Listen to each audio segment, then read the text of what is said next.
இது ஓப்போவோட புது Find X8 Ultra. இப்போ வரைக்கும் லான்ச் ஆன கேமரா ஃபோக்கஸ் ஃப்ளாக்ஷிப்ஸ்லேயே ரொம்ப ஸ்ட்ராங்கான ஒரு ஆஃபரிங். அந்த ஜூம் ரேஞ்ச்லேருந்து ஏஐ ப்ராசஸிங் இம்ப்ரூவ்மெண்ட்ஸ்லேருந்து வீடியோ எடுக்கையில் சென்சர் ஸ்விட்ச் பண்ணையில் இருக்கிற ஸ்மூத்னஸ் வரைக்கும் Find X8 Ultraவில் வேறு லெவலில் எடுத்துகிட்டு வந்திருக்காங்க ஓப்போ. இப்போ இதெல்லாம் பற்றி நம்ம பார்க்குறதுக்கு முன்னாடி என் பேர் ஆஷ், நீங்கள் பார்த்துட்டு இருக்கிறது C4E Tech தமிழ். வீடியோ பிடிச்சிருந்துச்சுன்னா என்ன பண்ணணும்னு உங்களுக்கே தெரியும். வீடியோக்கு போவோம்.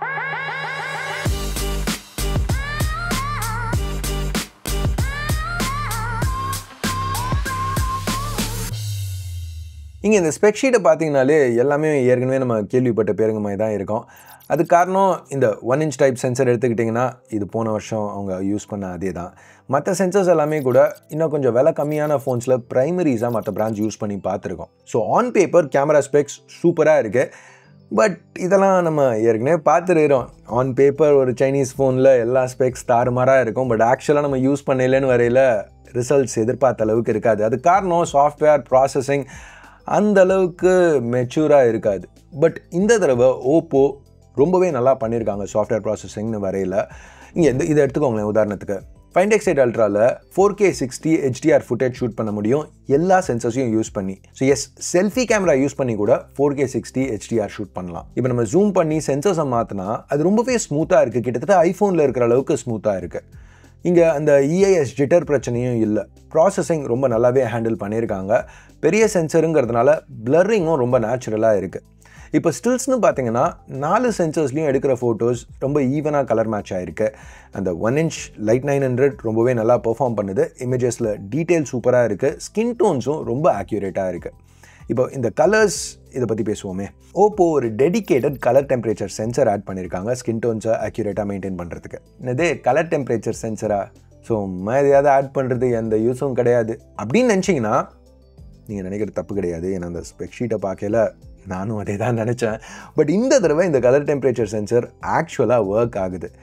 எஸ்பெஷலி கொஞ்சம் காம்ப்ளெக்ஸான லைட்டிங் சுச்சுவேஷன்ஸில். இப்போ இந்த சீன் எடுத்துக்கோங்களேன். மேலே ஒரு வார்ம் லைட் இருக்குது, பின்னாடி அந்த பிங்க் லைட் இருக்குது, இன்னும் கொஞ்சம் வார்ம் லைட்ஸ் இருக்குது. ஃபைனலாக சப்ஜெக்டோட மூஞ்சிலேயே அடிக்கிற மாதிரி ப்ளூ லைட் செட் பண்ணி வச்சுருக்கேன்.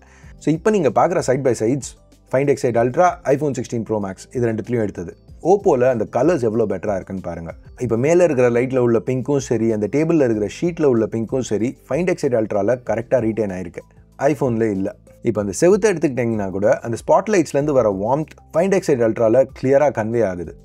ஃபைனலாக என் ஃப்ரெண்டோட ஃபேஸ் எடுத்துக்கிட்டிங்கன்னா அந்த ஸ்கின்னில் உள்ள பிங்கிஷ்னஸ் Find X8 Ultraவில் தான் நம்மளுக்கு தெரியுது. டோட்டலாக வாஷ்ட் அவுட்டாக இருக்குது ஐஃபோனில். ஸோ போர்ட்ரேட் ஷாட்ஸ்னு வரையில் இந்த சென்சர் இன்னும் யூஸ்ஃபுல்லாக இருக்கும். ப்ளஸ் இங்கே டியூவல் பெரிஸ்கோப் டெலஃபோட்டோஸ் கொடுத்துருக்காங்க நல்ல போர்ட்ரேட்ஸ் எடுக்கிறதுக்கு. ஸோ இப்போ ஜூமை பற்றி பேசையில் இப்போ நான் ரூமில் இருக்கிறேன் ஜன்னலுக்கு பின்னாடி. ஸோ இங்கேருந்து அந்த பில்டிங் ரொம்ப தள்ளி இருக்கிற பில்டிங்க்கு ஜூம் பண்ணுறேன். இந்த மாதிரி டெஸ்டிங்லாம் ஏற்கனவே பார்த்துருப்பீங்க. ஏஐ வந்து இமேஜை க்ளீன் அப் பண்ணுறது. ஸோ அதுலேருந்து நல்ல ரிசல்ட்ஸ் கிடைக்கும் ஜூமுக்கு. அதெல்லாம் ஓகே, முன்னாடியே பார்த்தது தான். பட் இந்த தடவை உள்ள டிஃப்ரென்ஸ் என்னென்னா ஏஐ ப்ராசஸிங் டெக்ஸ்ட்டுக்கு ரொம்பவே இம்ப்ரூவ் பண்ணியிருக்காங்க. ஸோ இவ்வளோ தள்ளி இருக்கிற இந்த சைன் எடுக்கையில் கூட அந்த டெக்ஸ்ட்டை எப்படி க்ளீன் அப் பண்ணுதுன்னு பாருங்கள். ஸோ இப்போ கடைசி ஒரு சில வருஷத்தில் ஸ்மார்ட் ஃபோன் ஃபோட்டோகிராஃபி ரொம்பவே இம்ப்ரூவ் ஆகிருக்கு, எஸ்பெஷலி இந்த ப்ராசஸிங் சைட்லேருந்து. ஸோ சென்சரால் நார்மலாக பண்ண முடிஞ்சதோட இன்னும் அதிகமான ரேஞ்ச் கேப்சர் பண்ணுறதுலேருந்து எல்லாத்துக்குமே அல்காரிதம்ஸ் யூஸ் பண்ணி பண்ணுறாங்க. அதாவது நீங்கள் ஒரு சீனை ஃபோட்டோ எடுக்கையில் மல்டிபிள் எக்ஸ்போஷர்ஸில் அது ஃபோட்டோ எடுத்து அது ஒன்றா ஸ்டிச் பண்ணும். ஸோ அதனால தான் சில நேரம் பார்த்தீங்கன்னா அந்த 1 செகண்ட் ஆகும் ஒரு ஃபோட்டோ எடுத்ததுக்கப்புறம் அப்படி டீட்டெயில் திருப்பி எடுத்துகிட்டு வரும். ஸோ அது நல்ல விஷயந்தான். பட் சில நேரத்தில் எஸ்பெஷலி ப்ரோ யூசர்ஸ்க்கு இதெல்லாம் வேணாம், எனக்கு சென்சரில் அந்த கிடைக்கிற டெக்ஸ்சர், எனக்கு சென்சர்லேருந்து என்ன கிடைக்குதோ அது எக்ஸாக்டாக கிடைச்சா போதும் அப்படின்னு ஒரு தேவை இருக்கலாம். ஸோ அதுக்கு ஓப்போ கொடுக்குற சொல்யூஷன் மாஸ்டர் மோட். இது நான் ஒரு உதாரணத்தோடு காமிக்கிறேனே. இப்போ இந்த ரூமை எடுத்துக்கோங்க. ஸோ இப்போ நீங்கள் பார்க்குறது டைனாமிக் ரேஞ்சுன்னு வரையில் சென்சரால் என்ன பண்ண முடியுமோ அதோட அதிகமாக தான் இங்கே காமிக்குது. ஸோ நான் சொன்ன மாதிரி மல்டிபிள் எக்ஸ்போஷர்ஸில் 2 ஷாட் எடுத்து இங்கே கம்பைன் பண்ணியிருக்கு. இப்போ நம்ம மாஸ்டர் மோடில் போய் ஷூட் பண்ணல, ஒன்று அந்த ஜன்னலை கரெக்டாக எக்ஸ்போஸ் பண்ணிட்டு ரூமை டார்க்காக காமிக்கலாம், இல்லை ரூமை கரெக்டாக எக்ஸ்போஸ் பண்ணிட்டு ஜன்னல் ப்ளோன் அவுட்டாக எடுக்கலாம். இதுக்கு மேலே உங்களுக்கு இன்னும் கண்ட்ரோல் வேணும்னா அந்த மாஸ்டர் மோட்லேயே ஒரு ப்ரோ ஆப்ஷனும் கொடுத்துருக்காங்க.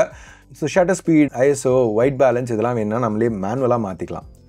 இப்போ 1" டைப் சென்சர்ஸில் ஒரு நெகட்டிவ் என்னென்னா சென்சர் சைஸ் பெருசாக இருக்கிறதுனால கொஞ்சம் பக்கத்தில் உள்ள ஆப்ஜெக்ட்ஸில் ஃபோக்கஸ் பண்ண முடியாது. இதுக்கு ஒரு சொல்யூஷனாக ஓப்போ அல்ட்ரா வைட் கேமராக்கு ஆட்டோ ஃபோக்கஸ் கொடுத்துருக்காங்க. ஸோ அதை யூஸ் பண்ணி மேக்ரோஸ் எடுக்கலாம். இது போக அந்த 3x பெரிஸ்கோப்பும் வெறும் 10 சென்டிமீட்டர்ஸ்லேயே ஃபோக்கஸ் பண்ணோம். ஸோ டெலஃபோட்டோ மேக்ரோ இந்த மாதிரி நல்ல பிளரிங்கோட எடுக்கிறதுக்கும் சாய்ஸ் இருக்குது. ஸோ இப்போ இந்த ஃபோனில் கேமராஸ் மட்டும் அவங்க இம்ப்ரூவ் பண்ணல, ஓவரால் பில்டே ரிஃபைன் பண்ணியிருக்காங்க. இப்போ ஃபஸ்ட் எடுத்துக்கிட்டிங்கன்னா டிஸ்பிளே இங்கே ஃப்ளாட்டாக கொடுத்துருக்காங்க. இன்னமும் பெசல்ஸ் மினிமலாக இருக்குது, கிட்டத்தட்ட சிமெட்ரிக்னு சொல்லலாம். இது ஒரு 6.82 inch 2K 120 Hz display, 2500 nits வரைக்கும் HDRக்கு அவுட்புட் பண்ணோம். ரெகுலர் யூசேஜில் மேனுவலாக 800 nitsம், ஆட்டோ மோடில் 1600 nits வரைக்கும் அவுட்புட் பண்ணுது. லோ லைட்டில் உங்களுக்கு OLED ஃப்ளிக்கருக்கு சென்சிட்டிவிட்டி இருந்துச்சுன்னா 2160 Hz high frequency PWM dimming கொடுத்துருக்காங்க. இப்போ ஃப்ரேம் இன்னும் மெட்டல் தான், IP6869 இருக்குது. பட் எர்கனாமிக்ஸை கொஞ்சம் பெட்டர் ஆகிறதுக்காக ஃபோனை இன்னும் தின்னாகவும், இங்கே ஆக்சுவலாக அந்த கேமரா அரே கூட இத்தனை சென்சர் கொடுத்தாலும் திக்னஸ் கம்மியாக இருக்குது. இதெல்லாம் கம்மியானாலும் டெம்பரேச்சர்ஸை நல்லாவே கண்ட்ரோல் பண்ணியிருக்காங்க. ஒரு ஸ்ட்ரெஸ் டெஸ்ட்டுக்கு அப்புறம் கூட Find X8 Ultraவில் டெம்பரேச்சர் கிட்டத்தட்ட 40 டிகிரி வரைக்கும் தான் போச்சு. உள்ள சிப் அந்த Snapdragon 8 Eliteங்கையில் இந்த டெம்ஸ் ரொம்பவே நல்லது தான். நான் டெஸ்ட் பண்ண எல்லா நேரத்துலையுமே 4K 60 HDR வீடியோஸ் கண்டினியூஸாக எடுக்கலாம். அந்த மாதிரி யூஸ் பண்ணல கூட ஃபோன் எங்கேயுமே ஸ்லக்கிஷ் ஆகலை, அதாவது ஃப்ரேம் ட்ராப்ஸ் ஆகலை, ஓவர் ஹீட்டிங் ப்ராப்ளமும் இல்லை. பட் ஸ்டெபிலிட்டின்னு பார்த்தீங்கன்னா பெருசாக சொல்லிக்கிற மாதிரி இல்லை. நம்ம பல 8 Elite ஃபோன்ஸில் பார்த்தா அதே 50% தான் இருக்குது. இன்னொரு நெகட்டிவ், இந்த தடவை வீகன் லெதர் ஆப்ஷன்ஸ் எதுவுமே கிடையாது. அலர்ட் ஸ்லைடரை ரிமூவ் பண்ணிட்டாங்க, அதுக்கு பதில் apple style action shortcut button கொடுத்துருக்காங்க. அந்த கேமரா கண்ட்ரோல் மாதிரியே ஒரு குவிக் பட்டன் ஆப்ஷனும் நம்ம Find X8ல பார்த்த அந்த ஆப்ஷன் இங்கேயும் எடுத்துகிட்டு வந்திருக்காங்க. So extra hardware keys add பண்ணியிருக்காங்க, IR பிளாஸ்டர் மாதிரி ஃபீச்சர்ஸ் ரீட்டைன் பண்ணியிருக்காங்க. ஸோ அப்போ என்ன ப்ரோ, பேட்டரி கெப்பாசிட்டி கட் பண்ணிட்டாங்களா அப்படின்னு கேட்டிங்கன்னா இல்லை. ஆக்சுவலாக 22% பேட்டரி கெப்பாசிட்டி இன்க்ரீஸ் பண்ணியிருக்காங்க சிலிக்கன் கார்பன் யூஸ் பண்ணி. ஸோ இங்கே அவங்க யூஸ் பண்ணியிருக்கிறது 6100 mAh பேட்ரி, இன்னமும் 100 watt wired, 50 watt wireless charging சப்போர்ட்டோட.